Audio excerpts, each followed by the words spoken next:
everybody, it's Romania Black, and we are diving into episodes 9 and 10 of Hunter x Hunter. And, I'm going to be honest with y'all, I remember virtually nothing about this part of the series, so it's going to be a pretty blind reaction for this content creator this week. But before we even start episodes 9 and 10, I'm going to have some timestamps down below because we have a lot of comments where you all have told me things that I feel need to be discussed before we even dive in, particularly with episodes 1 through 4, and then there's a comment for episodes 5 and 6. So let's go ahead and dive in because we got a lot of ground to cover. Generation Wumbo actually started this off by saying, I'm sure that someone else will mention it eventually, but I'm going to paraphrase the famous tweet about H Hunter x Hunter. It's about a boy whose father left one day to buy cigarettes and never came back. So the boy is determined to head out on a grand quest, not necessarily to find his dad, but to find out why the cigarettes were so amazing. And that's my thing. That's exactly what it is. Gon is like, oh, I wonder why my dad wanted to be a monster hunter so bad. And it's like, well, that's what we're going to discover, isn't it? So what about this addictive lifestyle would make you entirely leave your family behind? Guess we'll find out. So they also said Togashi is actually from more or less the same generation as people like Akira Toriyama, who created Dragon Ball Z, and Rumiko Takahashi. Although, unlike them, he didn't get his big break during his 20s. He's only about 10 years younger, and by the time he started Hunter x Hunter, he already had written multiple commercially successful series, like Yu Yu Hakusho, which is wildly unusual for a position to be in for a dude starting a 27-plus year run in Jump. Yeah, he's been nearly writing Hunter x Hunter for 30 years. That's insane. That's probably why he seems to be able to do whatever he wants, while everyone else has editors breathing down their necks. That was rather infamously not the case with Yu Yu Hakusho, which is why Hunter x Hunter is very much Togashi Unbound. I saw a Japanese TV program once where they visited an editorial at Jump, and there happened to be a new manuscript for Hunter x Hunter, and you could definitely feel the respect and deference towards Togashi. Now, if you told me that Yu Yu Hakusho was heavily edited and guarded by editors for Jump, I would kind of believe that because I love Yu Yu Hakusho, but it very much falls into the line of here is kind of the slot of archetypes that you would imagine for a shonen series. Togashi does it amazingly, which is why I love it, but you can see it, right? Whereas this is definitely Togashi being like, F you, I'm going to do what I want. And I honestly feel like Oda, who is the creator of One Piece, kind of is continuing on that tradition because Oda, normally mangaka, it was like every week you churned out a story and it was deadlines and the editors held you to those deadlines. And that's just how the industry worked. And I feel like Oda especially was like, I'm taking a break. And my manga is popular enough that you'll let me do that if you want money. And then the editors were like, okay, cool. So I just, give these men their flowers. Let them celebrate being amazing storytellers and artists. But I love that. So thank you, Magumbo, for showing us that. Thank you very much, Generation Wumbo. Magumbo, Generation Wumbo. Anyway. Joko J4297 for episodes 1 2 says, I'm laughing at Jing and Gon not having the same G sound, but at the same time, that would make us pronounce him as John instead of Gon. No. Here's the vision, Joko. It's not that Jing makes Gon become John. It's that Gon makes Jean become Ging because it should be Ging. It should be Ging and Gon. That's how it should be. It drives me crazy that it's not, but we're just going to have to deal with it. And then Asha 9267 for episodes 1 and 2 says, I love these 2 episodes so much, especially with Leorio. For some reason in anime, whenever there's friendship groups, I tend to like the character that is ISNT, the strongest or has the coolest moments. I'm just drawn to them the most. And here Leorio being the everyman, quote, not that Leorio isn't strong since he avoids seasickness unlike the other test takers, just makes me more interested in him. And I really love their dynamic. Kurapika's cool and knowledgeable approach, contrasted with Leorio's temper and compassion, make for such a cool duo. I just like in BL when the more expressive characters are able to draw out the emotions and softness from the more stoic characters. I'm with you on that one. I love that so much too. And then a CR for episodes 1 and 2 says, about the names Jing and Gon, this is only a romanization issue. In Japan, they only have the final in common, where it's Gon and Jing. Oh, okay. So the in Jing and the in Gon are the same ins, the same characters. So that's how they're tied together. That makes me feel a little less irked by it. So thank you, CR. I appreciate the linguistic comparison. That makes me feel better. They said one thing that caught my attention more this time around is the difference between Kurapika and Gon during the quiz test.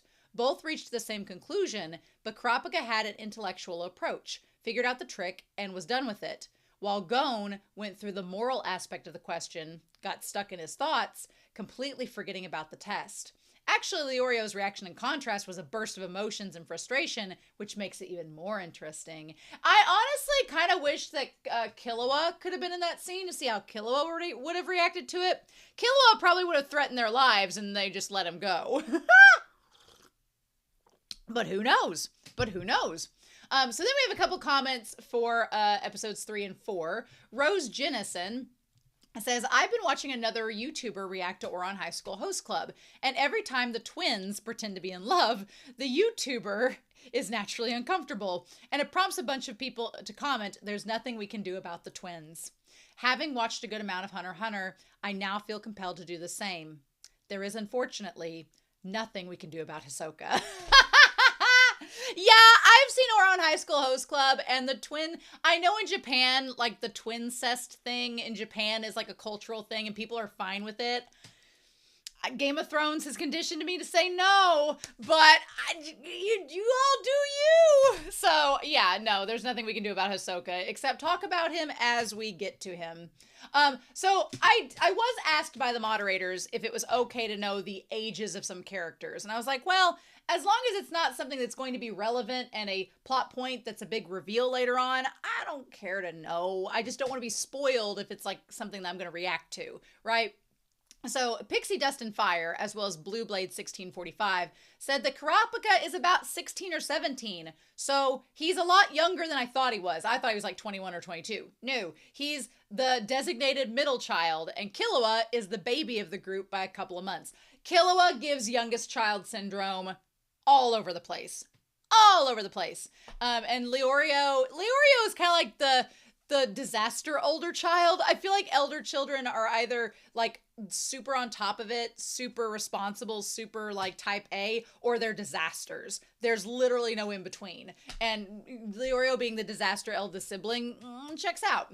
But he has that, sense of responsibility that he has as an eldest sibling. I appreciate that. Gon and Kurapika being middle children, here for it. Joka J also says for episodes 3 and 4, a lot of people miss this on the first watch. And okay, y'all have been saints for dealing with me because the last 8 episodes I've been like, I wonder who the imposter is. And then Joka J says, a lot of people miss this on the first watch. The reason it's only 404 people is because of the guy that bumped into Hisoka. He can't participate anymore, though it's unclear if he's dead or just in recovery. Well, I feel like the anime makes it seem like he just lost his arms, but they turned into petals, so he didn't, bleed out everywhere. Now, if the manga's different, we'll find that out, but sorry about that. I was like, oh, well, we've talked in the spoiler corner about why I would think there are imposters, and we'll talk about that probably in the spoiler corner for this episode as well, but it is good to know that it really was just that one guy that Hisoka took out. My thing was, back in that episode, I don't know. For some reason, I feel like it was a plot point of like a mysterious person missing, and that's why there's only 404. But if it was just that simple from the get-go, I remember the guy getting taken out, but for some reason, I thought he was still there just running around with no arms. You can't tell me stranger things haven't happened in this series, right? Right? So then Umo says, I completely respect your decision to not want to ship kids at the age of Killua and Gon, but the way I see it, there's nothing inherently wrong with shipping underage characters. Shipping doesn't have to be indecent after all. Fair. Like when teachers seat 2 students who obviously have something going on next to each other, or when my kid's sister had a crush on one of her classmates and I wanted them to be a thing. I definitely remember having little crushes in primary school. I guess from my perspective is I definitely, an adult should not ship themselves or want to ship older characters with underage characters. So if you ship Hisoka and Gon, I have a saying that's all ships are valid, but I'm side-eyeing you real hard right now. Real hard. If that's the case. And I have issues with your ship, but no, I feel like Killua and Gon can be shipped together. I just, as a teacher, it irks me to like, I don't want to think of younger kids like in a romantic sexual position. That's just weird to me, and shipping for me kind of goes there. So yeah, it's fine. We can ship them. We're gonna call it yachting. I'm gonna say we're gonna yacht Gon and Killua. They're on a yacht together. It's not a full-blown ship. Not a full-blown ship with all the cannons and bells and whistles, but it's a yacht. It's a yacht. We're yachting Gon and Killua. For now, we're gonna yacht the younger characters. That's fine. Then Elfreya had a comment for both episodes 3-4 and episodes 5-6. Elfreya says for episodes 3-4, Hisoka's flashy introduction definitely grabs your attention. The iconic design, the eccentric attitude, and how little he cares for the consequences to others of his actions. As if one's life, or in this case arms, are of zero value. He stands apart from the rest of the applicants for sure. We won't talk about him much now, but I agree with what you say. Getting on Gon's bad side from his initial gut impression is likely not a good sign. Yeah, I agree. I mean, like, Hisoka gives off such, like, flags of danger right off the bat. But they also brought up something with episodes 5 and 6 that I was like, this should be talked about real briefly. Elfreya says, what kills me in episodes 5 and 6 is we see Netero getting upset with Minchi failing all the candidates. No, we can't have that. Failing everyone is not good. But killing them all, that's perfectly fine. Netero quickly agrees to a new exam in which they all jump off a huge cliff that could easily be falling to their deaths. I'm getting the sense that hunters don't think much of their own lives or other hunters at all, with few exceptions.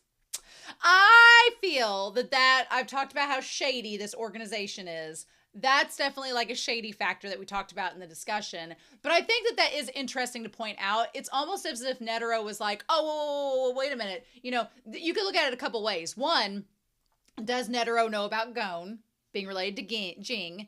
And is like, wants Gon to get further than the others because he has this thing with Jing and he wants to see where it's going to go. And there's a little bit of nepotism or a little bit of emotional compromise going on, right? Some conflicts of interest, if you will. That's one possibility. The other possibility is Netero is like, well, I want to see if these hunters can survive. And if he wants them to have an equal right at the chance to be a hunter, but it can also, he doesn't care if people die along the way. So yeah, there's some shadiness going on with all of this. So don't think that I don't notice, but yeah. So anyway, these comments were all amazing. Thank you all so much. I really have appreciated it. I'm super excited to dive into this episode set. When we last left off, old Tampa has been a little bit of a bitch and betraying them, and now they're facing off against these prisoners who are getting their life sentence reduced the longer they keep the people there and the more people they prevent from getting to the end. So that's a whole thing. And I'm pretty excited to get to it. As per usual, we're going to be listening. I'll be syncing it up down below. We're going to watch the episodes 9 and episodes 10 together. Then we're going to be coming back, having a full-on discussion, having a spoiler corner for anything that I may have remembered that needs to be touched base upon. We'll see if Whiteboard Kun needs to come out or not, or we'll be reviewing with screenshots. We'll just see how it goes. But thank you all so much. I got my coffee. Let's dive in. Okay, so we're not going to waste any more time. We are going to dive into episode 9 and then episode 10 of Hunter x Hunter. And we are going to do that here in 3, 2, 1, and let's do it to it. Okay. Porcupines made of fire. Bats. Vistas. Lily pads. Magic shit.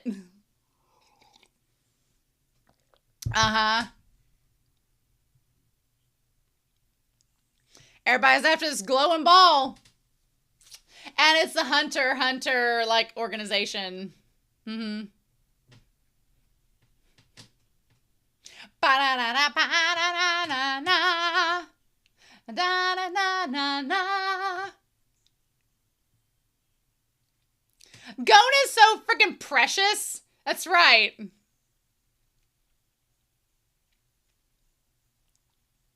I do like the logo where it's Hunter and then the other Hunter is a reflection. Can't imagine if that's going to be foreshadowing any thematic things we experience along the way. Who knows?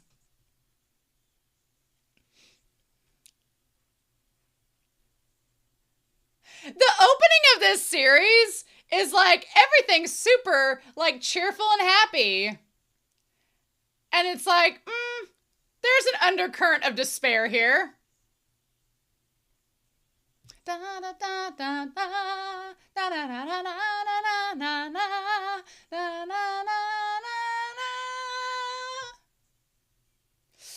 Nobody makes Gon look disheveled. Lip sync for your life! I'm only going to think of Hisoka as a drag queen. Not possible anywhere else. Okay. Yeah. Yeah, you about died. Ah! I like the thick lines they all got for a hot second. Well, yeah. He's like, no shit, Sherlock. Uh-huh. Ugh. So beware of prisoners. Do-do. Feels very Monty Python. That. Uh-huh. Just a phallic symbol for no reason.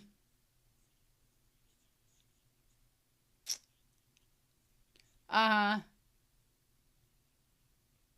Yeah, Tampa kind of like wimped out. Sedokan, yeah. He just looks like such a gamer. Bullshit. Is there a reason that TV's there? I do! Well, don't give it away, Gon! Don't give away the ghost!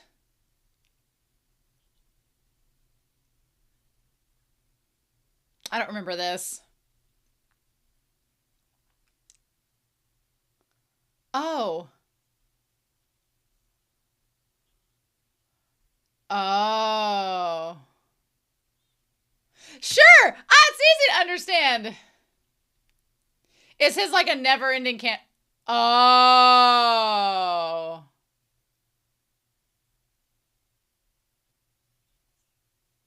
Huh.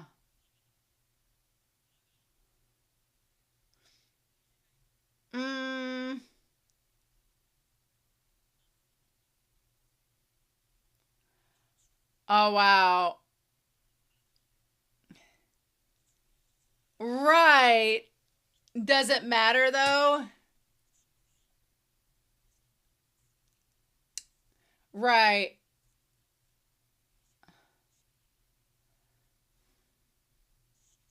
Or he's tampered with both of them.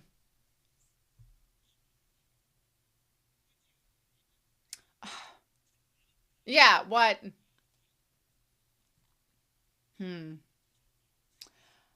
So... Aw! Oh, look at you two playing together! Are you imagining you and Leorio playing a game of strip poker? My shipper heart is filled this day. Aww!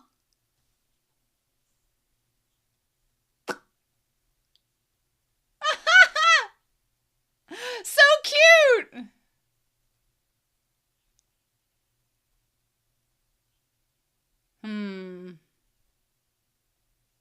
Does it matter?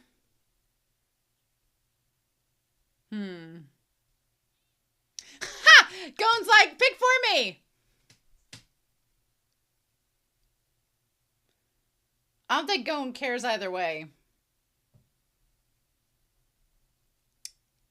What do you think, Killua? What do you think, Kurapika?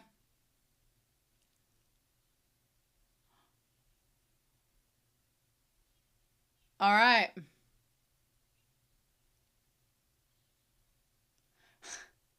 Oh, right. Gon has pretty good instincts. Yeah. Ha!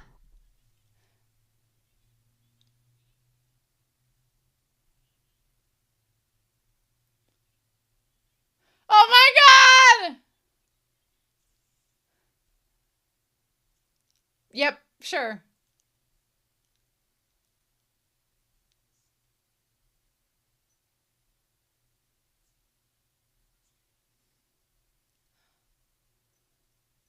Hmm. He's gonna pick the... Oh. Wow, they all chose the same one. Okay.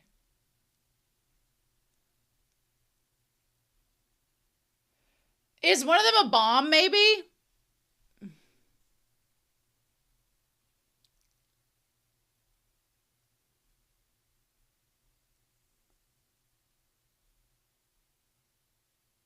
What if one of them's a bomb?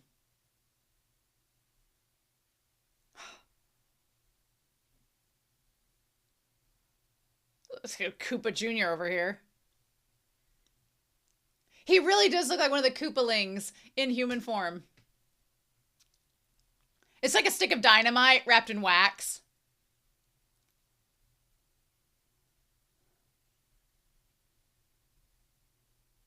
Yeah, let's not waste that much time. Ooh. Uh-huh. I'd be afraid of the wax melting on your hands, honestly. That would probably hurt more than anything. Mm-hmm. Hmm.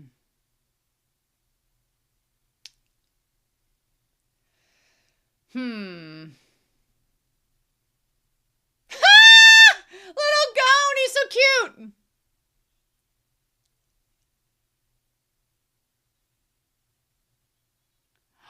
That you're gonna be a bad man.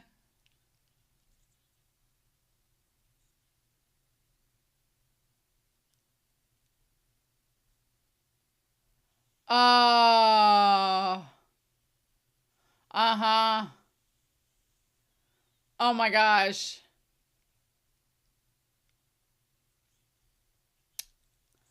Oh. Will you light the candle? Yeah, exactly. Well, shit. Oh, Gone.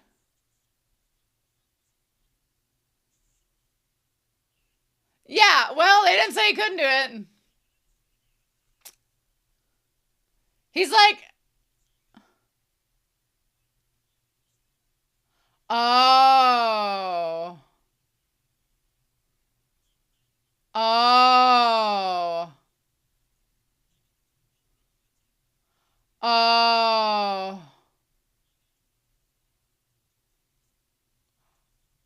Oh my god. Wow.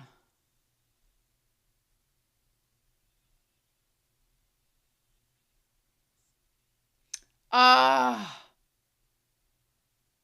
Just run over and knock his candle out.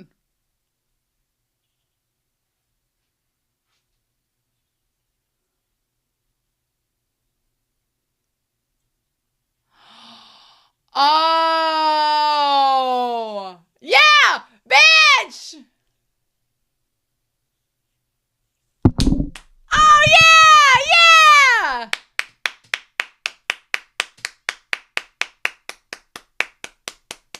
That's right. That's right, bitch.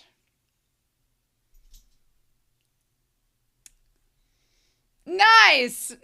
Nice. Good job, Gone. That's awesome. I would be impressed by Gone too. I did it.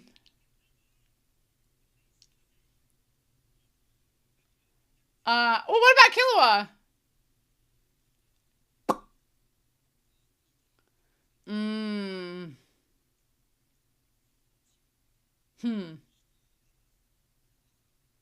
Oh.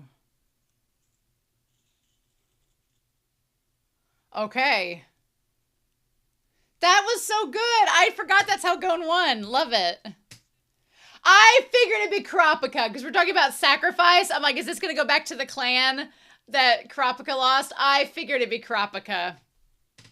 Come on now. Killua's just going to kill whoever he gets up against. Killua's going to be like, bye, bitch.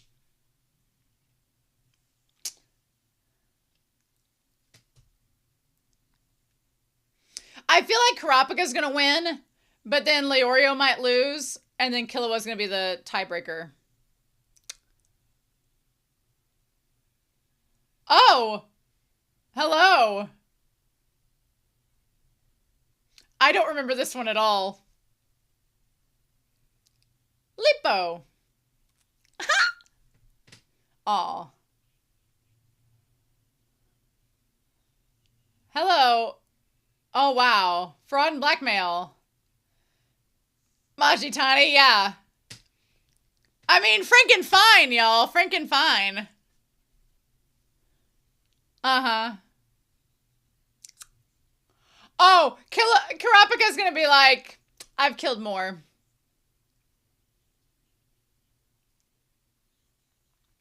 Oh, wow.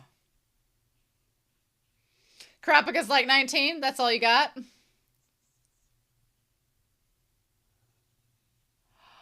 Oh. Okay. Oh. I want to see what Kurapika can do. No.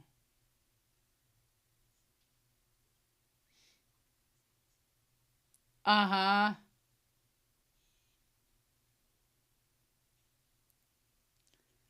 No, I doubt that. Kurapika's like, I've been through some shit.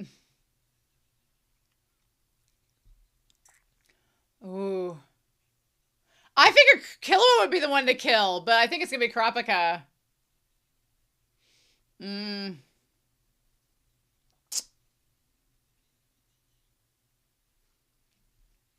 Kurapika's like, likewise, I'm sure. No.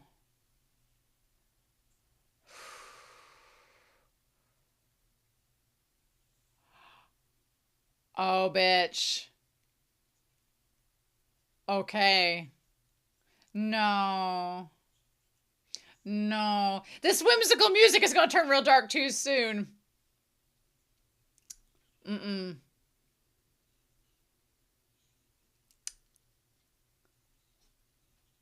Oh.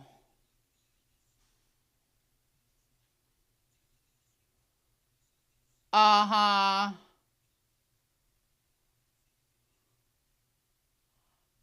Oh. Oh.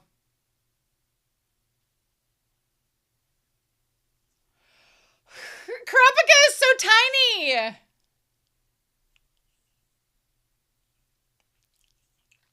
Yeah.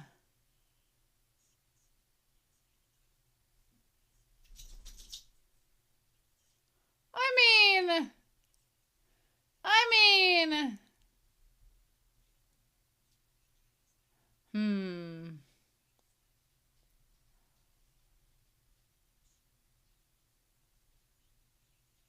Uh-huh. No, do not call Kurapika stupid. You have no idea.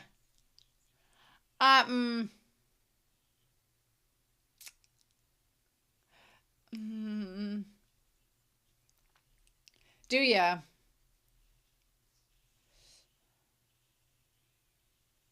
I like this idea of brawn versus brain to do against Kurapika. First rule of Togashi. Once they do that, that's not necessarily a sign that they're going to be super stronger. Although, yeah. Yes. Yeah, Killua is onto it. Because his thing was fraud and blackmail.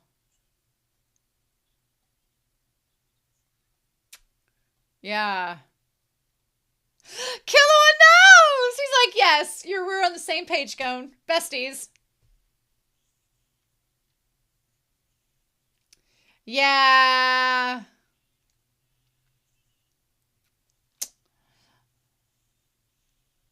Uh-huh. Uh-huh.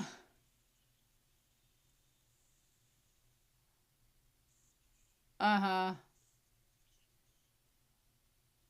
Killua's like, I've seen worse. Gon's like, it's not too impressive.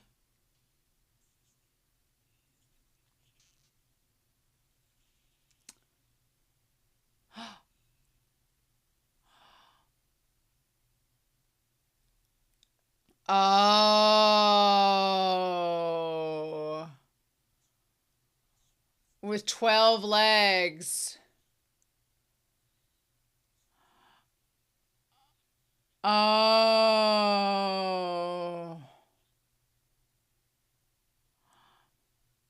I can't imagine who this is. The Phantom Troop. Oh, wow. Okay. Okay. We're getting this now. Holy shit. And, yep. Kurapika's not going to hesitate now. Bye, bitch. Nice knowing you.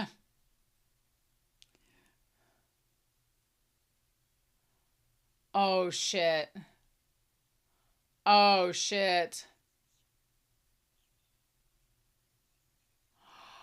Oh. But he's not really in the Phantom Troop. Oh. Or is he?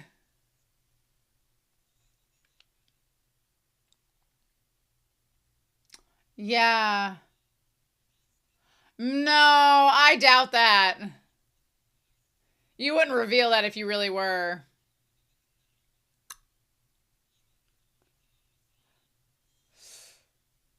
Oh.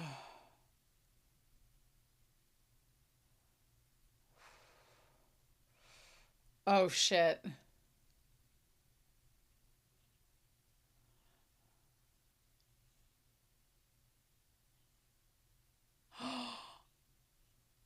Oh.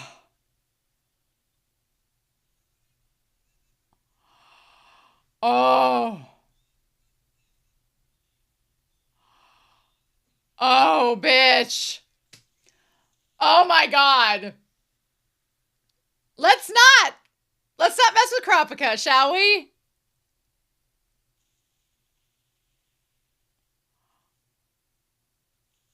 Oh.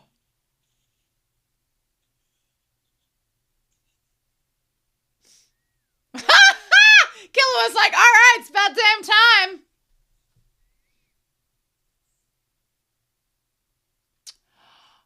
As a number on the spider.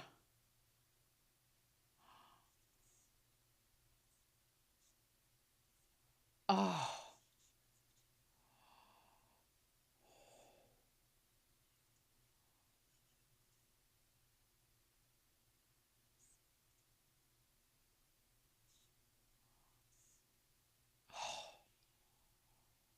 Oh.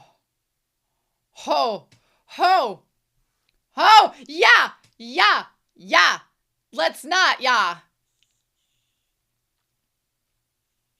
Leorio! Your instant, concern! Killua! Damn.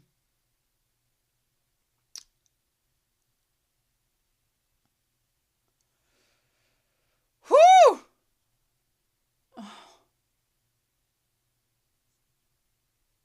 That's not what he meant. Oh! Mmm.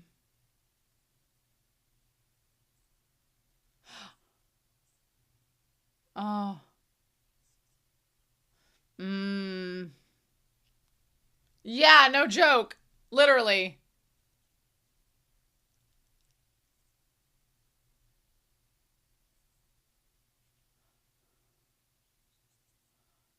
Oh, well, that's good to know. Glad we didn't see one back on the cliffside. That would have sucked for everybody there. Oh, wow.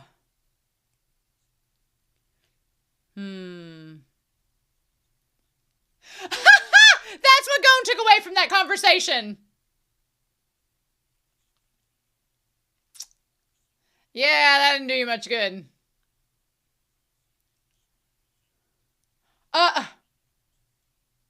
Wow.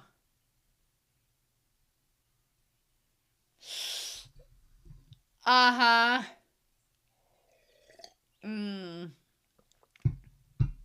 I bet she's gonna fight Leorio.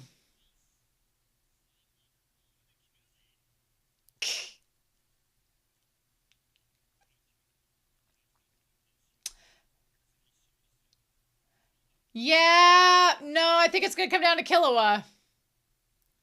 I think it's gonna come down to Killua.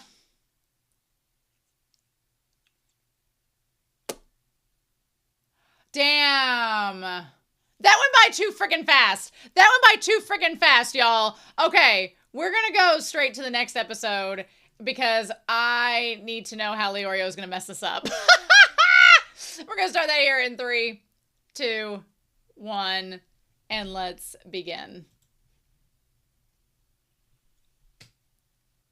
I mean, we all know Leorio is not gonna win this probably. Although, maybe Leorio will win it, and that will keep Killua from having to reveal his hand. Because here's the thing. If Killua ends up fighting, he's just going to kill him. Because his name implies, right? So, if that is the case, it's like, are they going to have Killua reveal his hand right from the get-go here? Or keep going from finding out Killua's nature as far as we can? I don't know. I don't know what we're going to do with that, but I'm so glad we got to see Kurapika just lay a smack down. Lay a smack down. I feel like maybe I don't remember anything from last episode because it went by like that. It was so freaking quick. And their wins were like super quick too. I don't remember this at all. Like if Leorio wins or loses or if Killua does anything, I don't remember. So that's good. Uh-huh. Do do do do do do do do do. Ba ba ba ba ba. You can smile. An ace and a joker, huh? I mean, Gon is the ace, and you are the joker, so... Alright. Let's go episode 10.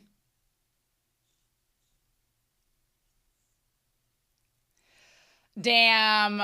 And Killua and Kurapika knows all of this because they have first-hand experience. Uh-huh. Mm-hmm. Yeah. Yep. Trick to the trick. Oh, man. It's a trap. Come on, Leorio. It's a trap.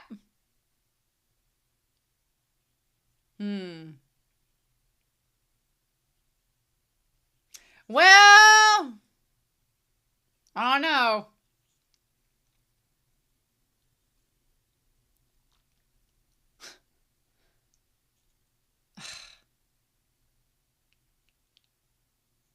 Oh, no, Leorio. Oh, no, don't jinx it.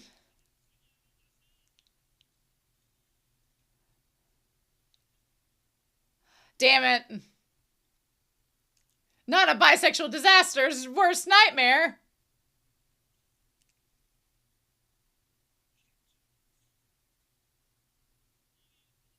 Oh, because it was a fight to the death.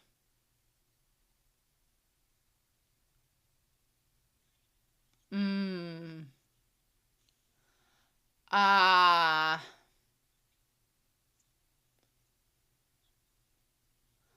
Oh, that's why the numbers above their head haven't changed. I wondered about that. Hmm.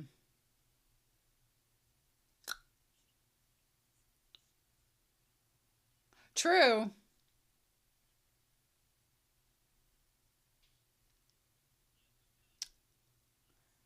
Are you gonna go kill that guy?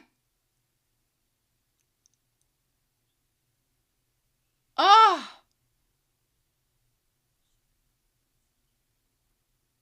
Oh.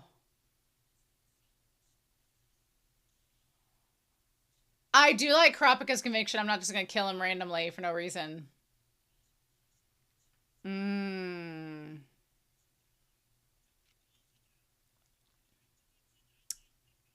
We're wasting time.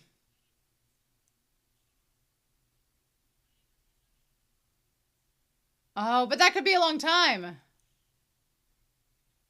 Yeah, exactly. Yeah. Oh my god. I was gonna say, is Killua just gonna go do it? Oh.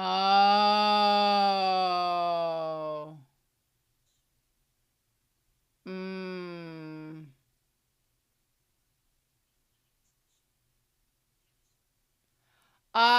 Killua's like, well, what damn it.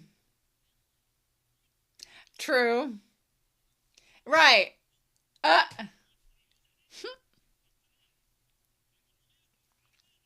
I bet that guy isn't even knocked out. He's just gonna sit there and waste time.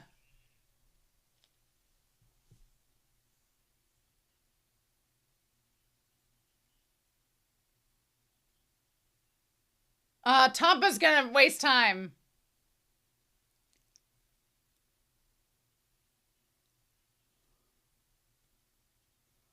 Oh.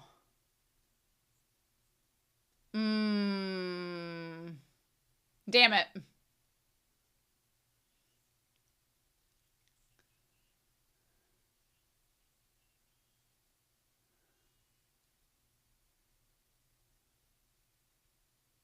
Oh.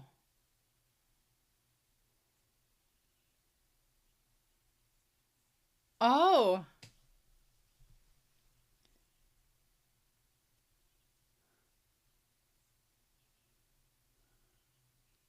Well,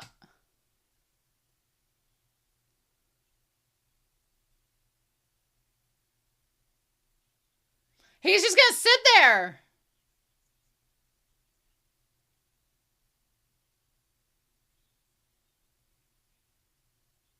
Hmm. Ha! I like Kurapika in the dark there. Hey, that guy's just, his face is turned away from you. I bet he's gonna sleep the whole time.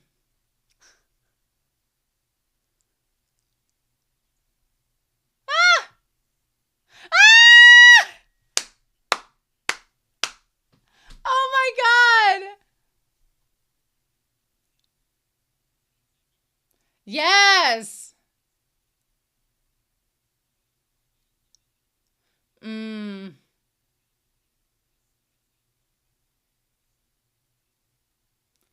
Uh.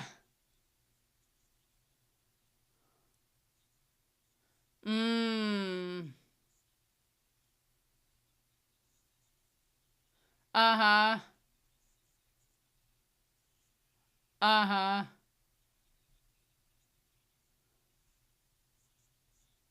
Uh. Hmm.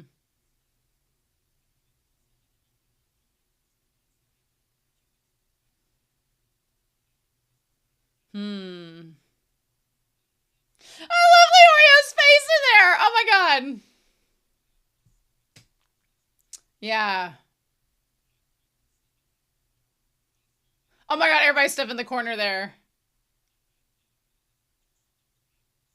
Yeah. Mm. People don't, yeah.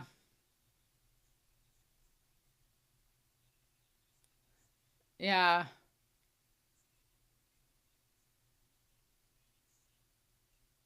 Gon, what are you doing?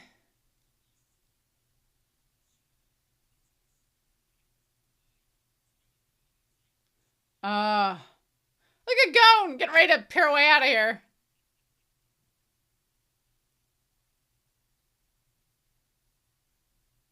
Hmm.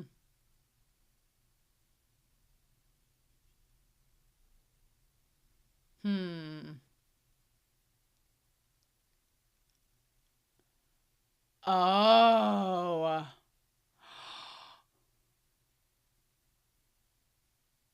Oh.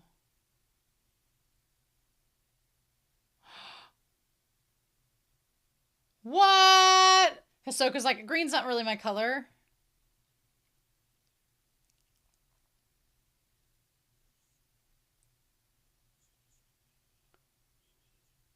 Oh. Oh.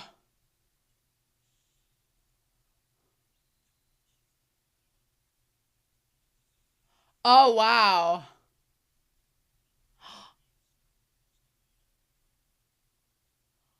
Oh. I'm all about this. I'm all about this little interlude. Mm.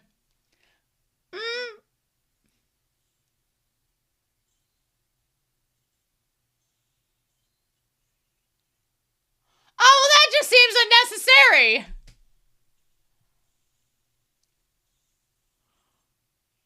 Oh, bitch. I didn't need a haircut today. Oh. Oh. Shit.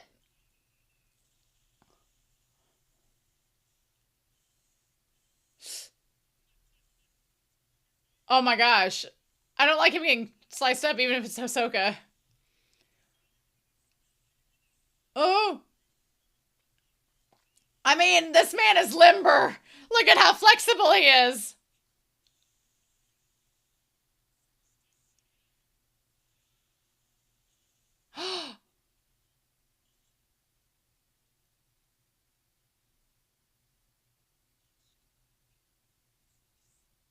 Oh.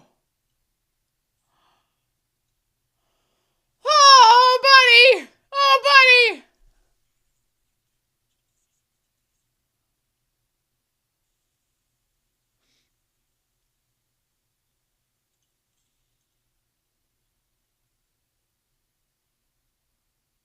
Ah! Oh, God.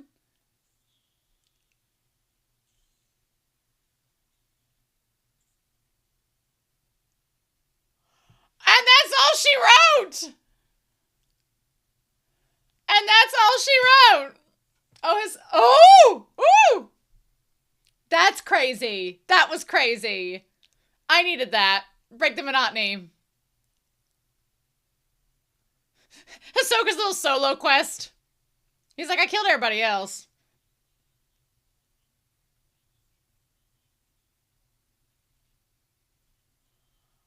Wow. Apparently majority rules did not matter in this for Hisoka.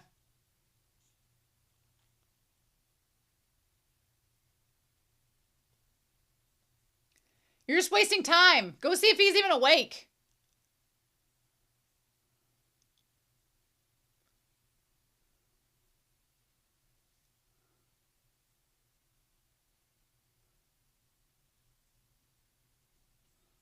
Yeah.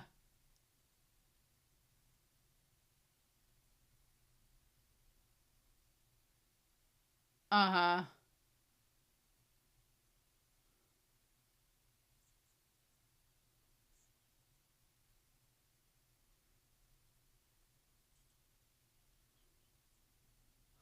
Uh-huh.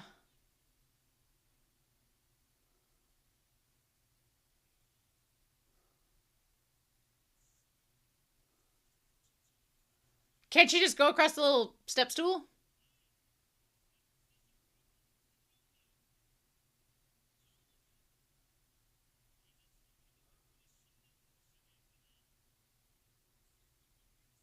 Mm.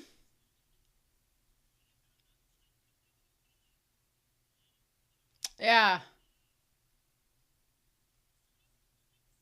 Oh.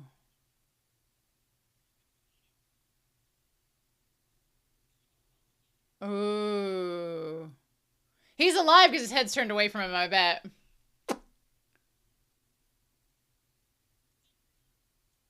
Mm. Wow, I gamble.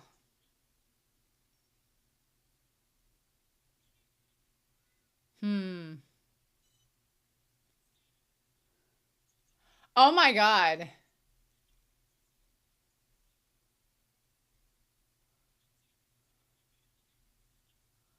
Oh.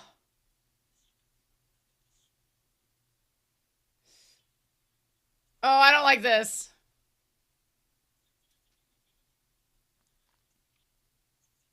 Oh my God.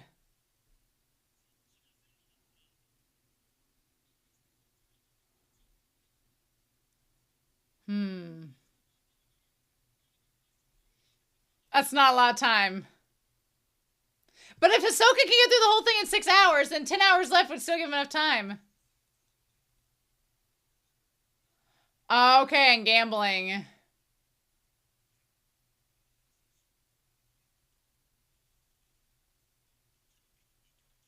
Ha! This chick is whack is the most 90s thing you could have said.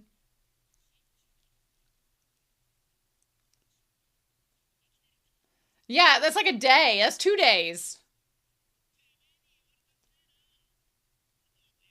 Uh-huh.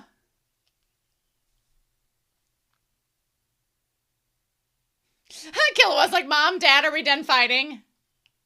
Yeah.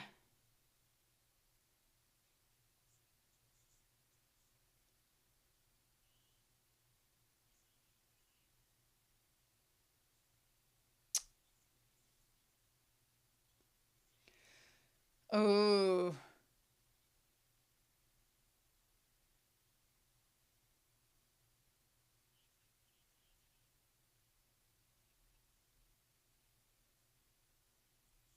Oh.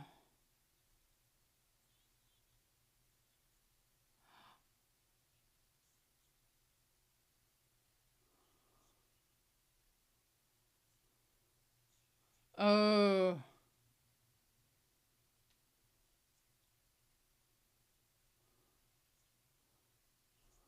Mm.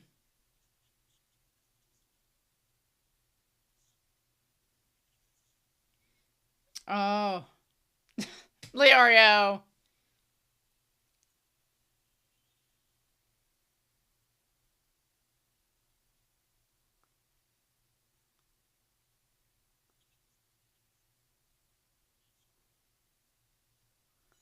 Okay.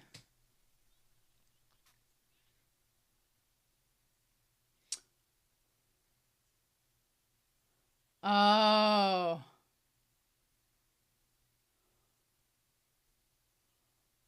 Mm.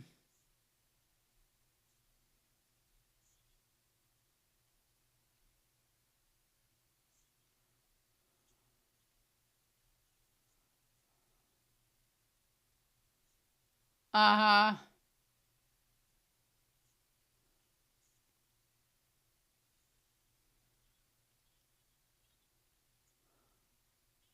Oh. Mm.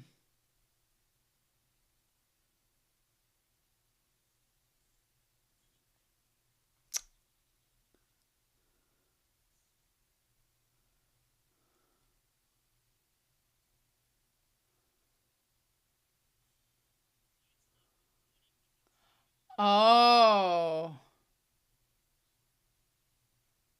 Yeah.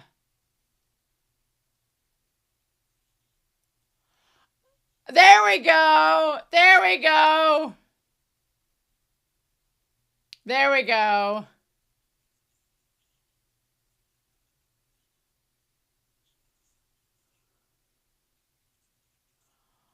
Oh. There we go. Uh-huh. Kick him in the balls. Step Step on his testicles.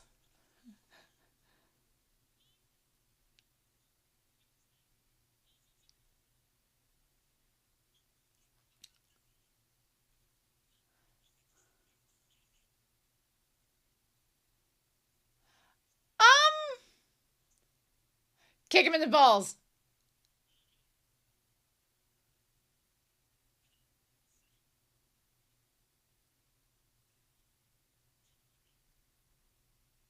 Oh!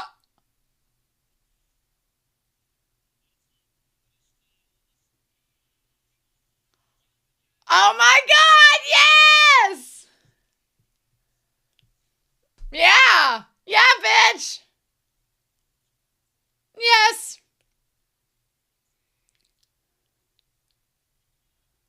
Mom.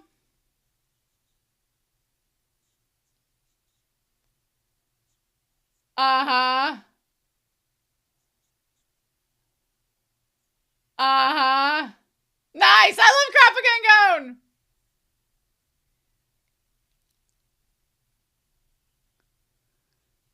Ah!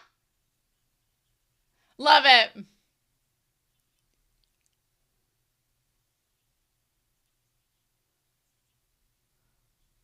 Oh.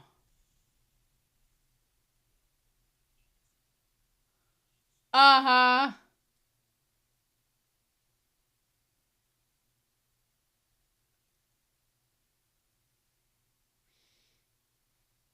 Hmm.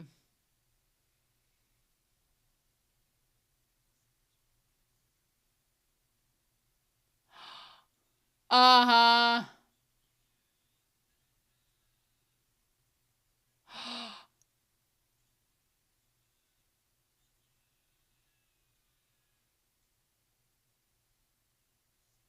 Ah! Leorio! Love it.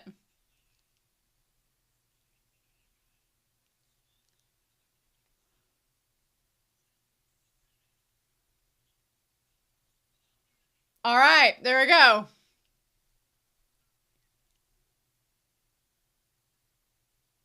Yeah, no shit.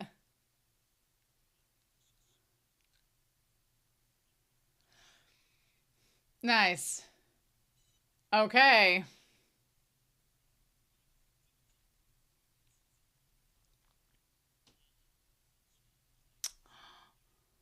Uh-huh. And Killua's just gonna kill whoever he's up against.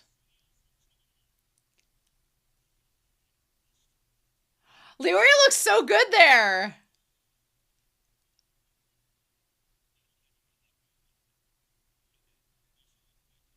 Ah, damn, I'm gonna stop now? No! Ah!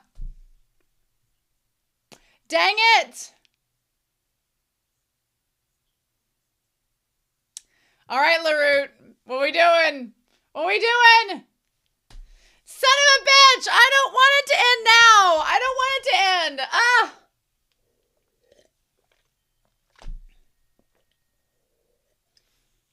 Mother trucker. Mother trucker!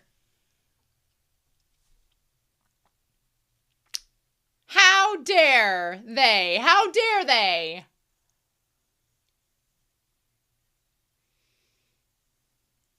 So Hisoka's out. Hisoka's like, peace up, bitch. Got through.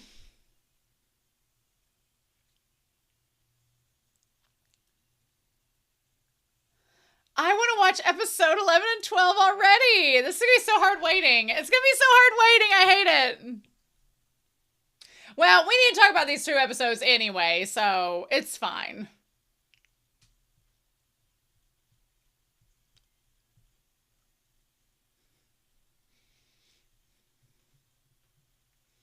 This chick is whack is the most 90s thing I've heard on this show so far, and it's hilarious.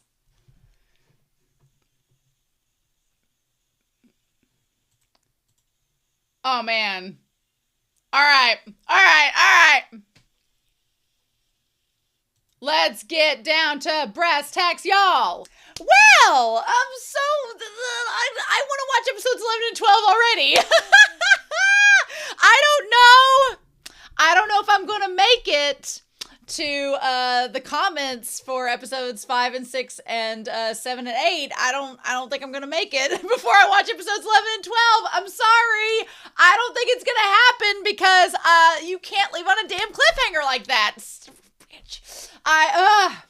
So we're gonna basically be doing some screenshots for this episode set. I don't know how long the discussion will be. I have a couple things I want to talk about in the spoiler corner. A couple things. But as far as the main discussion goes, these 2 episodes were pretty straightforward in terms of what they are, but they were a little bit of nice character development, which I appreciated. So we're just going to dive right into that. So this opening match, I really liked the line work of this scene here. I just think they all look adorable. Leorio with his little rigidy self, and then Kurapika and Killua look precious. I'm gonna try to not switch Kurapika and Killua. I tend to want to say the reverse names when I'm talking about them, so I'm gonna try to keep them separate and keep myself on task with that. But I went and got myself some tea too because my throat was a little bit scratchy.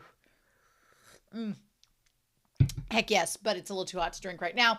But so we've got into our group, and Tampa is just, I am ready for Tampa to get, like, for this group to prove him wrong, because he is all but convinced that everything he does to taunt them is going to be their downfall and that he's going to emerge victorious having broken up the group. Tampa is all but convinced of it, and we, the audience, know this is like a 150 episode series. We're only on episode 9. The group ain't breaking up yet. The tour's not getting broken up yet, right? So we know that Tampa's going to be proven wrong. It's only a matter of time. The question is, how do they get out of this tower on time? They seemingly have 60 hours left. However, I don't know. There is a high possibility that Leorio loses this battle in episode 11 and they're down to like 10 hours. And then Kurapika is just like, okay, I'm going to kill who's ever next. Let's go. And then we just go from there, which does bring like 10 hours down from 60 is insane. But we also just saw Hisoka walk out of there in 6 hours. So doable. I feel like if we hadn't saw, I would have been extremely worried about the group because I think Leorio is going to lose. I don't remember, but for some reason, the back of my mind makes me think, and this isn't really a spoiler corner thing, the back of my mind makes me think it's going to get down to the wire with this group because that's, the stakes of the anime. But I feel like, if you hadn't shown Hisoka in this one, I'm going to review the manga, so don't worry about that. I'm going to review the manga. I feel like we're going to talk about in the spoiler corner about that a little bit, but I feel like if you hadn't had that moment with Hisoka in episode 10, if you hadn't had that moment, it would have made it seem a lot more high stakes that they're losing 50 hours and you're like, you're down to 10. That's not a lot of time to get out of the whole tower. But then when you see Hisoka do it in 6, you're like, well, actually you can do it. So it's just a little bit more dangerous, perhaps. And he was by himself, which we're going to talk about here in a little bit. But yeah. So I also like that Gon and Killua looks unimpressed this entire episode set. Killua looks unimpressed. He can't be bothered. He really would rather be anywhere else. And Gon's just like, Gon's soaking it all in, right? So anyway, also this tower is it's just phallic symbol upon phallic symbol. That's all I can say. Or just like, it makes the whole mountain look like a push pop. We just put it up and take it out, which, everything's a phallic symbol if you want it to be. But yeah, so anyway, so we're back to this stage where we have Gamer Bro Bomberman versus Gon. I don't recall, honestly, we'll talk a little bit in spoiler corner about it a little bit more, but I don't recall any of these prisoners. This was actually a surprise remembering them all. I did not remember these 2 episodes, mainly I think because they go by so quickly. Like the content of them is just like boom, boom, boom. I don't remember what had happened in these episodes, but I think from a structural standpoint, it's really cool that we get to kind of showcase Kurapika in these episodes. We get to kind of showcase that Gon is not anybody's fool. He's a precarious little precocious little scamp, but he's not easily tricked. And that Leorio's got some tricks up his sleeve too. So these were good episodes to kind of flesh out our main trio. Of course, they're not showing us Killua yet because we're keeping Killua as close to the vest as we can, especially after that little reveal last episode set.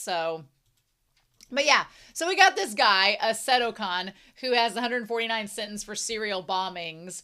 Honestly, I feel like they've given these people these insane sentences to be able to use them for these exams. I feel like that's just the nature of the prison system here in this world, which is noted. But yeah. So I like that they both are like, well, I don't like doing these activities. And Gon's like, I'm not very smart. Don't reveal that, Gon. Don't reveal that. But he does. So instead the guy offers up a game, right? He's like, well, what kind of game? He basically becomes Jigsaw for a hot second.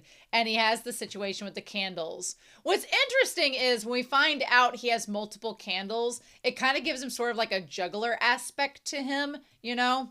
And he's like, whoever's candle goes out first is the loser. The moment he said whoever's candle goes out first is the loser, I'm like, well, what if Gon just knocks his candle out of his hand or, blows it out? But then how would he have that opportunity without harming his own candle?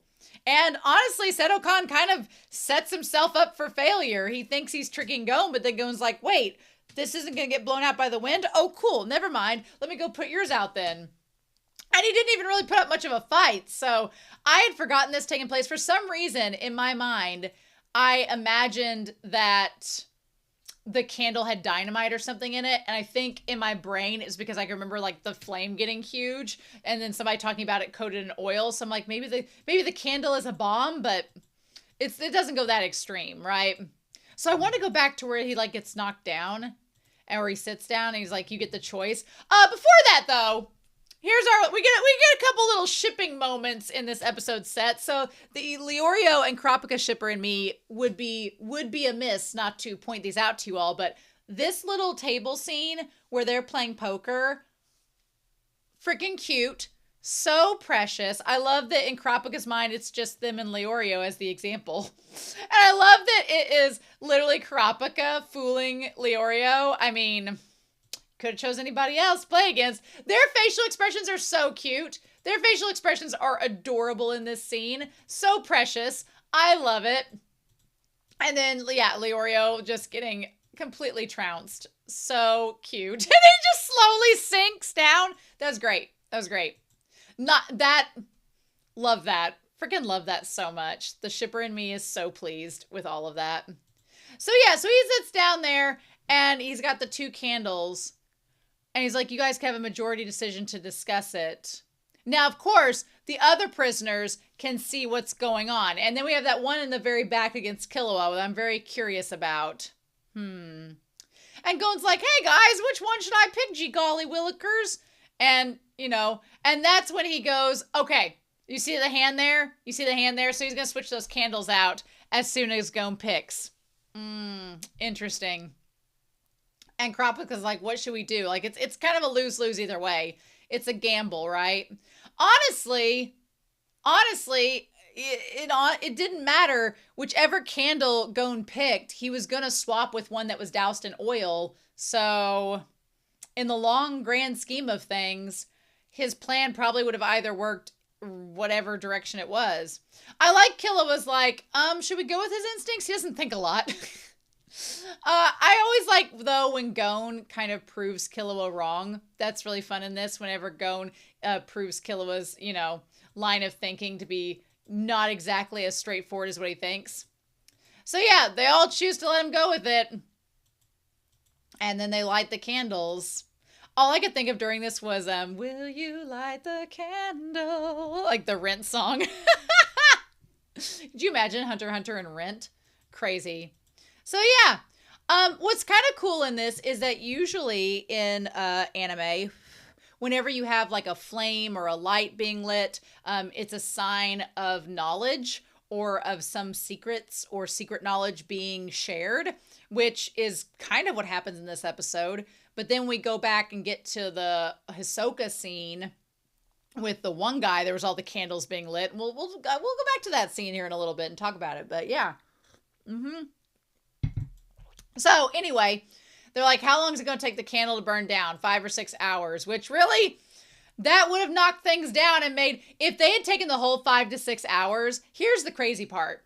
If Seto-kan had just not doused the candles in oil and had just let them run down the time, he probably would, it may have worked out in their favor that they didn't get past the trial, and that would have helped their prison sentence. But that's not what ended up happening. He decided he was going to trick Gon, and then Gon outsmarted him. Like, we should watch our step. That whole line from Leorio about watching our step seems like it's foreshadowing. I don't know to what. It just seems like it's foreshadowing. Also, Leorio's face there, he looks like he's seen some shit. So then we have our precious little Gon, who looks like he's about to go to Christmas Mass, and he's ready to go. I'm honestly amazed that neither of them dropped the candle or had like the hot wax like on their hands, because I don't know if you've ever had hot wax on your hand before. It hurts like a mofo. So, poor Gon though, bless his heart. I want to make the thumbnail like Hisoka and Kurapika, because I think they had the best expressions in this episode. But that shot of Gon holding the candle is pretty good. Also, y'all with your white wax on the floor, get your minds out of the gutter right now. That was dirty. Yeah, Leorio was like, quit trying to taunt a child. There's a lot of really good shots in this episode. This one of Seto-kan is really good too. I feel like this episode was really good with facial expressions and the shadows and everything on them. They just looked really, really good. But yeah, so he's like, you know, he had all the candles lined up from the beginning, right? He's a demolitions guy. What can we say? He was going to give him the interfered candle no matter what. But yeah, wouldn't have mattered which one you picked. And so Gon's like, wait a minute. The wind's not going to knock this candle out. That means I can just sit it here like so and then run over. I love his expression there. And then run over and just knock your candle out. I win. That is literally Yzma from My Emperor's New Groove, where she's like, I win. Like, that's literally it. Freaking Gon. Look how precious he is. Look how adorable he is. Love that. Love that for him. I also really love I love Leorio and Killua's expressions. I love it. I love that Leorio seems like such a big brother father figure there, where he's like, come on, Gon. Good job, Gon. Look at you. And Killua's like, that's my boyfriend. That's right. That's right. Love it. Love it. Leorio's a better father figure than Jing. Calling it now. Calling it now. Tell me I'm wrong. And then meanwhile, we have Koopa Jr., Lippo, watching here. And he's like, oh, he was able to have the ability to take advantage of a bad situation. I'm impressed by this boy. It's interesting that everybody, like, Gon is not the only great participant in this Hunter exam, but in true, like, chosen one protagonist fashion, Gon is the one that gets noticed the most by the examiners and by others. And I say in true chosen one protagonist fashion, but Gon does go out of his way to be nice to people, and he attracts people to him, like, you know, in a good way. So now they have a win. He's like, once Kurapika and I win, we can advance. I'm like, quit. Why are you jinxing this, Leorio? Why are you doing that? So they said that the reason that Seto-kan lost was because of the reliance on tools and cheap tricks. And he's like, whatever. And that's when this guy comes out and says, if you want to fool someone, you have to sacrifice a bit. Well, joke's on you, friend. Joke is on you. So Kurapika, I didn't remember how this match went, but the moment this guy talked about sacrificing, I'm like, you're going to go tell the guy who's sacrificing everything for his dead clan members about sacrifice? Okay, sure, Jan. Let's see how that works out for you. And lo and behold. So we get this guy who definitely looks like he belongs in Soul Eater. I like the reason that they give is it's plastic surgery gone wrong. That's hilarious. Also, the little hearts on his chest tattoo, his pectoral tattoo with the 19 hearts, looks like something from Legend of Zelda. Like it's all the lives you saved up. Also, the pins in his cheeks remind me of the pins in our Hellraiser guy. So there's that. But yeah, Majitani, who has a 108-year sentence for multiple crimes, including fraud and blackmail. Here's how I feel like we, the audience, can suss out whether or not a character is truly living up to their word or not. Because it says multiple crimes, but the one they highlight are fraud and blackmail. I feel like if this guy was really with the Phantom Troop and was really a major threat, that his main crimes getting highlighted of the multiple ones would not be fraud and blackmail, but like murder or assault or something like that, right? If you're highlighting blackmail as like one as your major multiple crime, then you haven't murdered anybody, right? Because otherwise that would be highlighted instead. So also Togashi does this really interesting thing where depending upon the character, because whenever he started like bulking up, all I could think of is I was thinking of Yu Yu Hakusho at first, and I was like, is this a Toguro moment? But no, in that series, the bulkier characters sometimes do get more impressive, so you can't really go off of that. But I think the better comparison would be looking at Dragon Ball Z, because Akira Toriyama in Dragon Ball Z has a thing where sometimes the characters, whenever they bulk up or get super like beefy, you would think, oh, they're going to get stronger. But that's no. In Akira Toriyama's world, the more simple and sleek they look, then you got to worry. If they get a glow up, look out, because that's not good. So I felt like when he started to bulk up, I'm like, oh, it seems like he's getting stronger, but it's all a show. It's all a bluff, right? And he's just like, I love the animation in this is great. The shadows, the animation, like, I know this came out 14 years ago. It looks fantastic. I love it. I love how good it looks. And this whole sequence was amazing. I'm sure the 99 version looks great too. And I'll see the manga when we get to it. But this just looks really good. He's like, I bet you're quaking in your boots. And I was like, no, Kurapika's literally watched every family member he has die. So he's like, he's not quaking in his boots at all. So yeah, he's like, well, we're fighting to the death. Why aren't you scared or whatever? And I'm like, because Kurapika's been through some shit. Like, I love in this episode how they highlighted how dangerous Kurapika is and that Kurapika is someone you should be worried about fighting you. But also at the same time, they don't reveal their hand. They just give us a little taste, a little tease of the Kurapika backstory, but just enough to make us know that Kurapika is here, like, is playing for serious, but not enough to where we know everything yet. So then he says, we're going to beat each other to death with our fists. We're not going to use any weapons. And Kurapika's like, okay, fine. I'll throw my nunchucks aside. Just point of phrase too. Kurapika is so tiny. Kurapika is so thin. Look at that tiny body. They are so petite. They are so lithe. But I like it because I like Togashi is saying, yeah, you got this big brawny dude with all the abs and everything.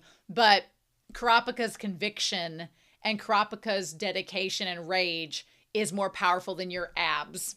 So that's what we got to take into consideration, which again is setting the stage for you cannot judge a character by their appearance and how strong they are. And I love that. Love it. So yeah, he's like, well, maybe he wants to run or he's stupid. He can't even imagine. He's like, well, in that case, I have a couple of cards up my sleeves for dealing with such fools. So he bulks up and I like that Leorio says, hey, careful, Kurapika. This guy looks dangerous. And Killua's like, in what way? Like, that was the thing, too. If Killua's not worried about you, you're probably not a threat. Because Killua's from an assassin family. So he's probably seen his fair share of dangerous threats before. And if this makes Killua go, then we shouldn't be worried, right? Then it's probably not a big deal. He probably can't hit anyone, let alone kill them. And then Gon backs up what Killua says by saying, well, when I look at him, I don't get the chills. Notice, Gon got the chills around Hisoka. we should probably be worried about Hisoka. And we saw in this episode, yes, we should definitely be worried about Hisoka. But Gon's like, this guy just seems kind of like, I'm not too worried about him. I don't get the chills. And Leorio, I love Leorio's face there, where he's like, well, what does that mean? You don't get the chills. Leorio's so baffled. And then Gon, look at Killua's face. Look at Killua looking at Gon like, yeah. I mean, Killua's like, that's right. That's right. You get it, Gon. You get it. I love that moment so much. Yes. Mm-hmm. So yeah, the fact that none of them are freaking out, I wasn't too worried, because the fact that Killua and Gon are not concerned about this guy is fine. Who should be concerned is the Maji guy himself. So he goes up there, smashes into the boulders and the rock. We get our ab fan service shot of the day with Kurapika, but he's so tiny. But yeah, so it's explained why he's able to break the ground, because he has a steel fist. Again, looking at Killua, not amused, not impressed, doesn't care, whatevs. And then Gon's like, okay, so I feel like Gon's like Shania Twain. So you can break some rock. That don't impress me much. But he turns around, and that's when Kurapika sees it. Now, we got a little taste of the Phantom Troop with this skull and a 12-legged spider. And Leorio and Tampa know exactly what this is. Anyone aspiring to become a hunter has heard of it. So we are learning about the Phantom Troop proper for the first time. And apparently the Phantom Troop is an organization within the hunter organization, maybe, that are at least known by the hunters. And they're someone who shouldn't be dealt with lightly. So I want to go back to this picture here. It's a symbol worn by members of the notorious band of evil thieves, the Phantom Troop. Now they said, okay, so we have all of them listed here, shown. We have 12 of them that are shown here. Looks like the main two people are there up front. Now you could assume that the one guy is the guy over there on, let me go over what side of it is.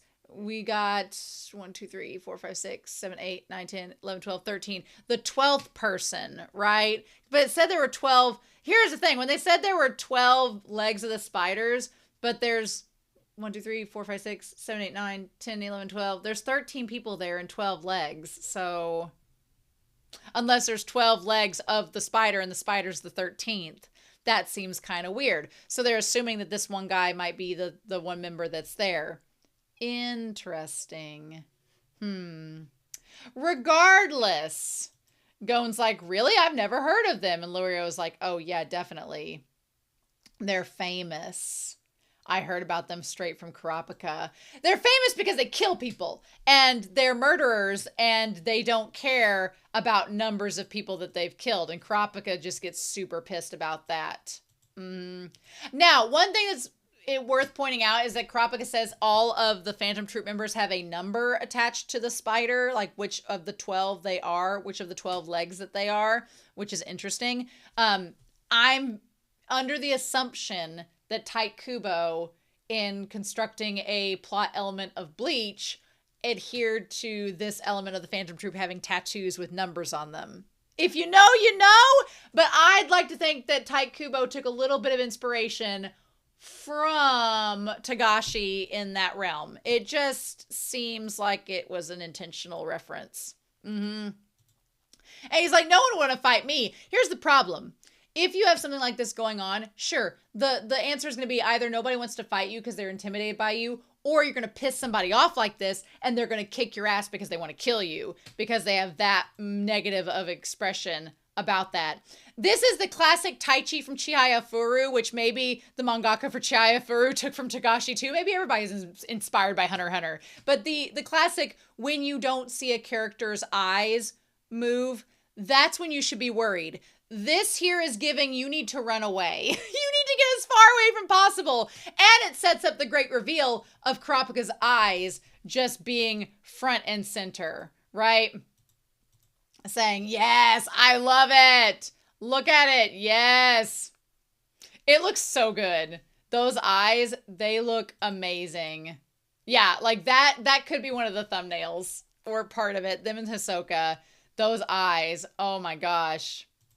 I also like that Gon and Leorio later were like looking at Kurapika trying to see his eyes. So yeah, basically also it's worth noting that Kurapika, their eyes don't get shown to the others, but you see him like trouncing this guy with one hand. Like muscles be damned. Them ruby eyes, they give you a lot of strength alone. Also, that shot of the hand there, like all gnarled and everything, that's so good. That's so crazy. It's giving me Hey from Yu Yu Hakusho vibes. Yep, and then he just trounces him. Such a good shot. I can't wait to see it in the manga. That's gonna be a lot of fun. So yeah, that shot too. That might get the thumbnail because that one's just really good. I really like Hisoka's expression in episode 10, but that might be the thumbnail just because it's so good. But yeah, and Tompa's like, well, shit. And then Leorio was like, my boyfriend is actually really strong. And Gon's like, okay. And Killua's like, nice. Killua's like, what does Killua do? He's like, I love it. Killua's like, all right. You could fit right in with my family. Nice, nice, nice. So yeah, the real Phantom Troop has the members number on the spider.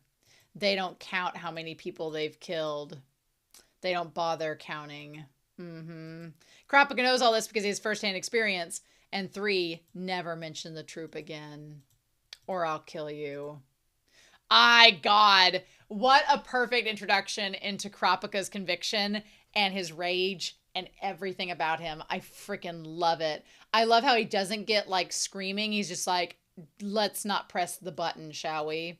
Now, the one thing is when he started walking back, and also this scene here, Tompa's freaked out. We'll talk about the number changing, but Tompa freaking out, and then watch Leorio. Leorio's face, Leorio looks super like, oh my God, like he just trounced that guy. But then his expression instantly softens. It instantly softens. And he's like, Kurapika. I'm like, how can you not ship it? How can you not ship it? He's just the instant concern. It's like, mom and dad are here. And I love Killua's like, well, I saw that coming from a mile away. Most of us did, Killua. It's okay. And Gon's like, okay. He's like, yeah, that's pretty obvious going to happen. Now, when he walked back across, if you notice, during the reaction, I was like, okay, the number didn't change. Like, see, the number did not change to a 2. It's still at a 1. So if you were paying attention this whole time, you'd be like, well, why are the numbers not changing? And the answer to that is because he's not dead. So again, Hunter x Hunter is all about the monkey's paw. It's all about the hubris and the way that you specifically word things. And if you don't do it the way you specifically word it, it doesn't count. The moment I saw him, I knew I was weak. I like that both in this moment here while Kurapika's talking, Leorio and him are like, are your eyes different? Are they back? He's like, and mentally I knew the tattoo was a fake. I love their expressions! And he's like, and then Kurapika's just back to his sweet little self. As soon as I saw that spider, everything in my sight turned red. So let's all give a big shout out to Minchi, making sure the spiders weren't in the cliffside, because if Kurapika had saw that spider, things wouldn't have been good. Things would not have been good. No. So yeah. And then Leorio was like, well, to tell the truth, he's like, even when I see a real spider, my personality changes and I enter a frenzy. And they're all like, oh my God, look at their expressions. Killua's like, oh, well, that's good to know. Tompa's like, oh God, I hope we don't see a spider. And Gon's like, cool. And Leorio's like, well, noted. Duly noted. And so then Kurapika goes into his emo crouch pose, like as a Linkin Park band photo right there. He's like, at least I know. And I love that out of all this, Kurapika's sitting there like, at least I know my rage is still within me. And Gon's like, we should keep him away from spiders. I like that that's what Gon took away from all of this. Gon, you precious child. You precious bean. Leorio's like, definitely. That's so cute. I love everyone. Everyone's expressions in this episode were wonderful. So yeah. So 2 losses, our backs are against the wall. And that's when we have Leroute.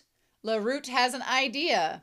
A very bad idea. And then Leorio's like, I'll secure our victory. I'm like, why are you jinxing everything? After everything Kurapika and Gon have done this episode, why are you jinxing everything, Leorio? You walking disaster. I freaking love Leorio, but he's either 1000% on his game or a walking disaster. There's not a lot of wiggle room with Leorio. So then we get episode 10, which we're going to go back to. We get sweet old episode 10. We're going to get past the OP here. And so we have our little recap with Kurapika. And then meanwhile, Lippo is looking out to see what's about to happen next. And Leorio's like, well, toss that guy out and send in the next competitor. I honestly, because I didn't remember this very well, I thought that she would reveal herself and Leorio would have goo-goo like heart eyes coming out, because Leorio is, as we've discussed in previous episode sets, our bisexual disaster. And so I figured once she revealed herself, Leorio would be like, oh my God, a woman, a wooga wooga. And then that would be his downfall and cause him to lose the bets. That was my prediction, but it did not happen this episode. Whether or not it happens next week, I don't know. We're going to find out. But yeah, so the whole thing with the death match, I, again, did not remember how this went. The moment, though, that we saw her standing there and we saw his head turned away from her, I was like, he's not dead. He's not dead, and he's faking being asleep because his head's turned away, right? It just felt like that was the case, and then it ended up being the case. So yeah, just the old switcheroo. I really like Leorio's expression there, where he's just like, how do we get past this? That's a really good shot. Leorio has some good profiles in this episode. Yeah. And then I like how they're trying to convince Kurapika to go kill him, and Kurapika's like, I don't want to. The fight's over. They've lost their will to fight. I'm not going to fight anybody who's already lost. I also like the symbolism of Kurapika being in the shadows. Everybody else is in the light. Kurapika's like, no. It's like Kurapika has literally closed themselves off from any debate on the subject. They're like, no, I'm not doing it. I'm not talking about it. End of story. Right? And so then Killua confronts Kurapika and is like, you've never actually killed anybody before, have you? I really like this shot of Kurapika and Leorio. It's like mommy and daddy are fighting. And that's such a good shot. The lighting, everything, it's perfection. I love it so much. So then, yeah, Killua was like, I'll do it. I'll kill him if you want me to. What's interesting is little precious Gon, angel baby Gon, is like, Killua, you'll kill him? I'm like, oh, Gon, it's almost like his name insinuates that he would do that. And he's also an assassin. So yes, Gon. But Killua offers. And Kurapika's like, no, it's my trial. I don't want you to do that. I've never considered whether murder is frightening or not, but this is a one-on-one battle. You can't take it. And then Killua was like, well, you shouldn't be so selfish. So yeah, I think that if in the next episode set we get to Killua's match, I think he's just going to kill the person. I don't even think he's going to spare. I keep wondering, when is Gon going to see Killua in action doing his thing? Because last week on the airship, it was very secretive, and Gon didn't get to see that. So it's like, this week, I'm like, what are we going to do about that? And then when is he going to find out? I guess we'll find out. But anyway. And then, okay, this moment here, where he's like, you stubborn fool, and his head is literally up against Kurapika's. I just want to be like, no keys. No keys. There was so much good shipping material for Leorio and Kurapika in this episode set. So much shipping material. Freaking love it. Freaking love it. I'm going to take so many screenshots and put in the Discord. Just you wait. So then we have this discussion about the majority decision. And obviously Leorio is in favor of killing them. And we have 67 hours left. And nobody else, it's not working. And everybody's like, well, maybe the examiner has to ask the question, and that's why. He's like, well, then we'll just do a show of hands. I do agree with Tampa that anytime you do a show of hands, the minority is out. Because humans are hardwired to want to win. We are hardwired as a self-preservation, survival of the fittest mentality, that if we see the opportunity to win, we're going to take it. Even if you don't agree about it. Even if you're not with if somebody's like, well, raise your hand if you like blue, even if blue's your favorite color, if only one person raises your hand, you might be like, well, blue's my second favorite color. And you're not going to do it, right? Whereas I always, if I have to do a vote, it's either on paper or it's like the heads down, thumbs up, 7-up sort of thing where you raise your hand, but your head's down so nobody can see. That's what they should have done. They should have done that. But Tampa makes this argument about how because Leorio's outed himself as the one that's the minority, they're not going to be a team and they're always going to go against him, which I don't disagree with Tampa. I do think that under normal circumstances, it would tear this team apart. But I think what Tampa is underestimating is this group's like ability to rally, right? Tampa is going under the assumption that Leorio is always going to be in the minority and that he's not going to change his mind or evolve. But I very much think Leorio is capable of evolving, and he probably will do that as this series goes on. And I think that's where Tampa is going to get surprised. And then he believes that Gon is always going to take the pragmatic decision, which he probably will. But I feel like Killua and Kurapika are very, I feel like, flexible in how they can vary their choices based on just to win and get things done. So Tampa goes on this big ramble about teams and progress and all this and how he's been undermining people because of this majority rules thing. And once you depend on the majority and all that, love the expression that Leorio is giving throughout this entire monologue. Leorio's expressions in this episode set are so damn good. I love all of them. But yeah, he's like, none of this matters if we can't even progress, blah, blah, blah, blah. So I do think that Tampa brings up one good point about the majority decision, the trap of the majority. And that is that I do like the idea that it breaks up the team. And that's you would think it's kind of counterintuitive because you're like, what? If everybody agrees, then if the majority agrees, then how is that breaking up the team? But if you have one person that's a minority, it is going to slowly devolve the team. I do agree with him in that. I also wonder if this is setting up for Tampa to, again, be proven wrong by, the minority. Sure, on paper, the minority being ostracized from the group all the time is eventually going to break up the group. But what if that minority is super crazy strong and is able to break apart the rest of the majority? He's not taking that into account. Like Hisoka, for example. Hisoka is that kind of person that even if he was the minority, would break apart the team.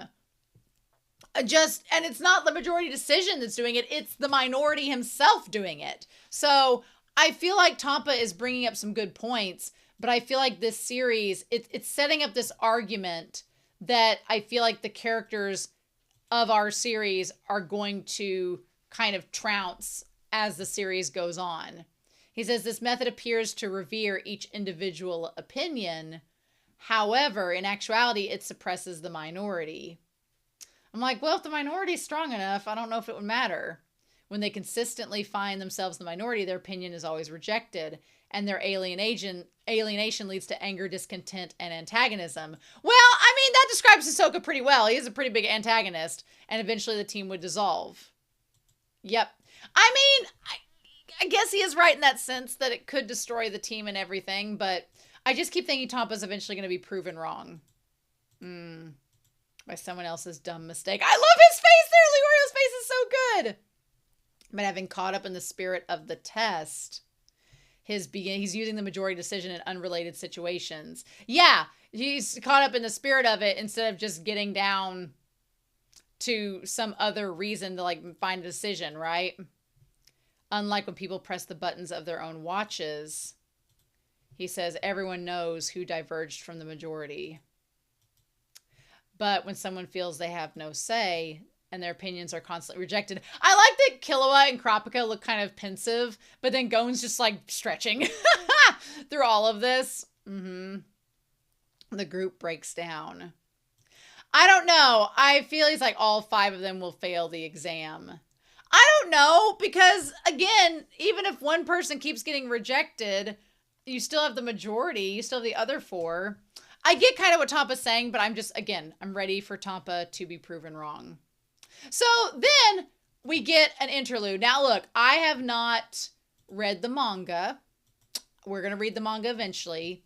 I imagine that this scene right here is a separate manga chapter. I'm assuming that maybe in the manga there's a little bit more information given about the guy that Hisoka faces, and we just didn't have time to cover it in this episode, which is fine. I'm going to look at the manga. We're going to find out eventually together. It'll be great. But yeah, this was a much needed transition. I appreciate that we got this little scene here. Also, this guy who apparently was in the last exam and Hisoka like scarred him up and he's gonna get his revenge. I like Hisoka's just standing there like, God, I don't like the color green. He's like, green's not really my color unless Gon's wearing it. So, And he's like, I've been waiting for you. So yeah, this guy who has all these scars on his face, he's like, you wanna know how I got these scars? I've been focusing on killing you. And Hisoka's like, cool, neat. Yeah, to get payback. Again, the animation in this episode is so good. And so he's doing these like quad wheeling. And then he's an examiner that Hisoka I guess he's the examiner Hisoka tried to kill last year. And that's why he was kicked out. So I thought Hisoka had killed the examiner. I thought that guy was dead. But apparently he wasn't dead yet. Interesting. Interesting indeed. I mean, I could see this guy and Hisoka not getting along. You're blaming me for your own inadequacies. So he's like, prepare to die. And Hisoka's like, I'm not feeling dying today. It's not really on my agenda of things to do. So yeah. And Hisoka has like such crazy like skills. He's so flexible, so nimble on his feet and legs. It's kind of crazy. He's very spatially aware. He also is willing to let himself get hurt if it means learning the functionality of something. Like he lets the saw get his shoulder and his side, which would you bring Band-Aids, sir? That looked like it was a little bit more than a flesh wound, but maybe we'll find out. Maybe he healed himself up before getting to the bottom. But yeah, he basically had to figure out how the blades moved, and then he dodged them. And then literally, like what is that move? Like, he just, like, turned himself into a sideways pretzel. What the heck? That's insane. And then, yeah, dodged him, and he's like, I'll have you writhe in pain. And Hisoka's like, again, not on my list of things to do today. And Hisoka's like, yeah, and he literally caught the two blades. You think that it struck his side, but instead he just caught them. That's crazy. That's crazy. It would be difficult to dodge them. That one look. So I just stopped the blades instead. He's like, well, it took me half a year to master catching those. I mean, how do you know Hisoka's not been practicing, right? He's literally a clown. How do you know he'd been juggling? Hisoka just looks absolutely terrifying there. Just really creepy. And he's like, oh, it was easier than anticipated. Yeah, that looks freaking terrifying. No, thank you. Nope. Nope, nope, nope. Nope, nope, nope. And then the examiner that would kill him literally gets decapitated in the shadows. Oh, wild. And then all the candles went out. So yeah, also like the Hisoka's name has an 8 in it. That's my lucky number. Good for you, Hisoka. Also that little tabletop thing with the legs down. So then we have, I like Hisoka throwing the card at the glass and it breaking through the glass. That's pretty cool. I like that visual effect. But yeah, I want to see him. So he makes it through. Okay, and he's got like the part cut and everything, but there's no extra blood, so it just nicked him. All right. The first to pass the third phase. He did it in only like 6 hours and 17 minutes. So, guy had time to spare. If he can do it in that amount of time, everybody else should be fine, right? Right? We got 60 hours left. Why not? So everybody's just hanging out, deciding what to do. And finally, Killua and Gon are like, should we make sure this guy's actually dead? Yeah, I love these two. They're so good. So you're like, and here's the thing. I think Tompa, what I was trying to get at is assuming that these guys are going to devolve and not work together and have this antagonism. But what Tampa does not realize is that they've already been forging these bonds together, and that even if they have a disagreement, friends, if they have a disagreement, they will eventually get over that and start working together again if they're truly friends. And that's literally what this group is doing, right? So that's when LaRoute makes an appearance saying, let's make a bet about whether he's dead or alive. And they're gonna bet time. Betting on a gamble. Again, the animation looks so good here. I love it. Betting on a gamble with LaRoute. Leorio and LaRoute. Fun times. Which also, I kind of like Leorio since he's obsessed with money. The whole gambling motif, it kind of fits here. But yeah, also, love her. Where's her? Like, I want an image of like what she looks like. Yep. There's a shot of her with her eyes, right? Her big violet eyes. Super cool. I don't remember what she looks like, so I hope we get to see that. But yeah, so basically, if he gets down to 0, then they have to wait 50 hours. I think that he gets down to 0. I don't remember how, but I think he does. But I can't remember how. I could be wrong. But it also makes sense that Killua is the tiebreaker. You know, I feel like it makes sense that Killua was a tiebreaker.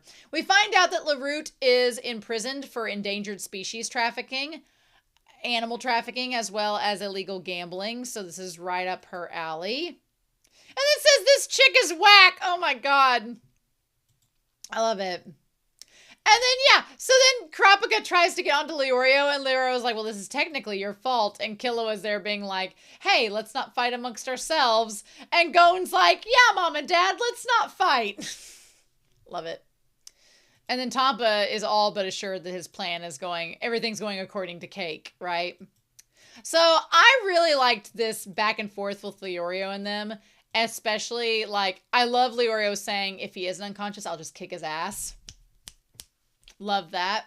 And so Leorio does a good job of just showing not only his ability as a doctor to detect such things, but also him being crazy enough to say, okay, let's test the theory. I wanted to kill this guy. It kind of makes sense. He's like, I wanted to kill this guy anyway so that we'd have the win. So yeah, throw him over the edge. And if he's not unconscious, if he's actually unconscious, then oh well, we win, I guess. And he's like, and even if he isn't, then I'll just forfeit this match and beat you. So it's totally fine.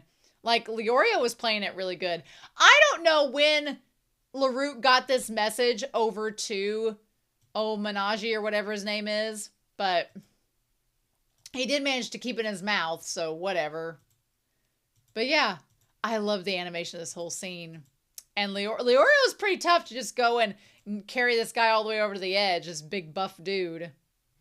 That shot of him, so good. So good. When Leorio wants to look serious and look great, he's had some wonderful shots this episode. That's just a good shot too. There's so many good damn shots in this episode. Picking a thumbnail is going to be hard. It's just going to be hard. So yeah. And then, yep. And there's her. I think she has pink hair. I think she has violet hair. Yeah. I don't know. She has a very Jessie from Pokemon vibe to her. I guess we'll see. I guess we'll see. So yeah. So anyway, the guy is not unconscious. Leorio's like, damn straight you're not unconscious. But now it's like 80 to 20. So what are we going to do? What are we choosing to bet on? We'll just have to come back and see. These episodes went by way too fast. These episodes went by way too fast. I didn't like it. I'm just like... And now I have to wait. I'm probably not going to wait till the next set of comments. I'm sorry. Probably not, but we'll see. We'll see. But anyway, I'm super excited. I also talked with the moderators about what I wanted to do with the manga. I found out that for this first act that we're going to be reviewing, episodes 1 through 26, there are 8 volumes of the manga. There's 8 volumes for the first act. And what I want to do is, I think once episode 26 is over, there's already a series I have planned because, you know, we're doing a break between each arc. So there's already a really short series, only like 8 episodes long, so don't get crazy about it. There's like an 8 episode series I want to watch when this first arc is over. And during those 8 weeks, what I will do is I will be reading volumes 1 through 8, making notes, all the things that I want to talk about. And then right before we start the new arc, I will be doing a manga review to kind of preface as like a recap before we start. I think that would be a good idea to do like a little manga recap before the new arc starts. Just to get everybody up to speed in case if you forgot what was going on during those 8 weeks that we weren't watching. So that's my plan. I think that'll work out really good. The mods thought it was a good idea, so we'll just wait and go from there. But I do want to talk about a couple spoiler cornery things.